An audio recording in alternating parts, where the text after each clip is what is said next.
کہا جاتا ہے کہ کسی شخص نے ایک غلام خریدا تھا تو اس نے غلام اپنے آقا سے 3 شرطیں رکھیں۔ پہلی شرط یہ رکھی کہ جب نماز کا وقت آئے تو آپ مجھے نہ روکیں گے۔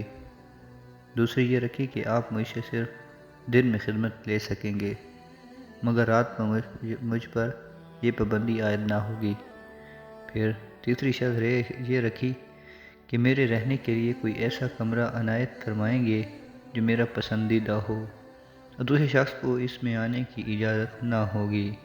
چنانچہ آقا نے غلاموں کو 3 شرطیں منظور کر لیں اور غلام کو حکم دیا کہ جا کر محل میں اپنی پسند کا کمرہ دیکھ لو، جس میں ہر کمرہ ایک سے ایک بہتر ساز و سامان کے ساتھ آراستہ تھا۔ بس غلام نے تمام کمروں کو دیکھ کر اپنے کمرے کا انتخاب کر لیا۔ اس پر آقا نے دریافت کیا کہ آخر تم نے یہ ویران کمرہ کیوں پسند کیا؟ کمرہ تو اور بھی بہت سارے ہیں۔ اپنے آقا کی یہ بات سن کر غلام نے جواب دیا، میرے آقا، شاید آپ کو معلوم نہیں کہ ویران جگہ اللہ تعالیٰ کے ذکر سے آباد ہو جاتی ہے۔ اس کے بعد اس غلام نے اس ویران کمرے میں رات کو رہنا شروع کر دیا اور یہ بات پہلے ہی طے کی تھی کہ رات کو غلام آزاد رہے گا۔ جب غلام کو اپنے پسندیدہ آزاد کمرے میں رہتے ہوئے کچھ عرصہ گزر گیا تو اس کے آقا نے ایک دن رات کو بزم احباب منعقد کی اور نصف شب کے بعد جب دوست احباب رخصت ہو گئے تو مالک مکان چہل قدمی کرتا ہوا غلام کے کمرے کی جانب جا نکلا۔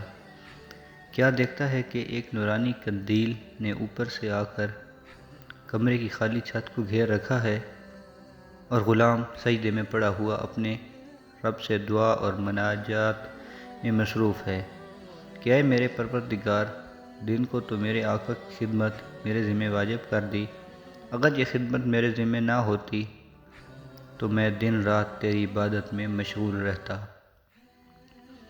لہذا تو میرے عرض قبول فرما لے۔ اس کا مالک تعجب کے ساتھ صبح صادق تک اس عجیب منظر کو دیکھتا رہا۔ چنانچہ صبح ہوتے ہی وہ نورانی قندیل آسمان پر چلی گئی اور چھت بند ہو گئی۔ مالک نے اپنی بیوی سے اس کا تذکرہ کیا اور دوسرے روز وہ مالک اور اس کی بیوی دونوں اس منظر کو دیکھنے گئے تو اس شب میں بھی بالکل وہی منظر دیکھا جو پہلی شب میں مالک دیکھ چکا تھا۔ صبح ان دونوں نے غلام کو بلا کر کہا، تو اللہ کے واسطے آزاد ہے تاکہ اپنی خواہش کے مطابق دن اللہ تعالیٰ کی عبادت میں مشغول رہ سکے، جس سے تو معذرت کرتا رہتا ہے۔ اسی کے ساتھ اس کے مالک اور اس کی بیوی نے غلام سے اس کی ان کرامتوں کا ذکر کیا جو رات کو وہ دونوں دیکھ چکے تھے۔ بس اب کیا تھا، جب غلام کا معلوم ہوا ان پر اس کا پردہ فاش ہو چکا ہے تو اس نے اسی وقت دربار الہی میں ہاتھ اٹھا کر دعا کی، اے میرے پروردگار، میں نے تجھ سے دعا کی تھی کہ میرا راز کسی پر نہ کھولو، مگر اب جب میرا بھید دوسروں پر ظاہر ہو گیا ہے، جس کو میں مخفی رکھنا چاہتا تھا تو مجھ کو اپنے پاس بلا لے۔ چنانچہ اسی وقت اس کی روح پرواز کر گئی اور وہ اپنے خالق حقیقی سے جا ملا۔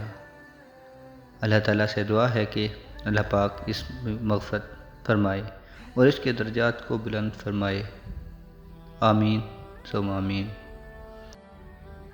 معزز ناظرین، ہمیں اس واقعے سے یہ سبق ملتا ہے کہ حضور پاک صلی اللہ علیہ وآلہ وسلم نے سچ فرمایا ہے کہ جو اللہ کا ہو جاتا ہے اللہ اس کا ہو جاتا ہے۔